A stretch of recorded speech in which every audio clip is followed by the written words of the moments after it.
Welcome to a standard 2-queen room at the Luxor Hotel and Casino in Las Vegas, Nevada.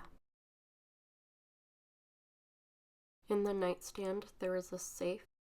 Also, the lamp has 2 outlets on it. There is no USB chargers in the room.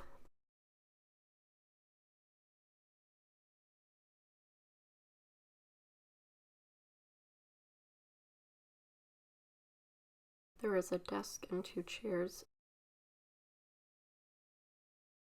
And then outside, I had a view of the Mandalay Bay and W Hotel.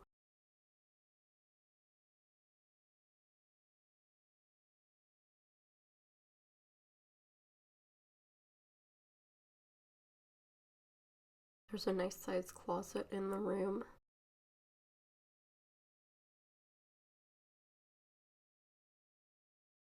Then here you have some cabinets, the mini bar, and the television.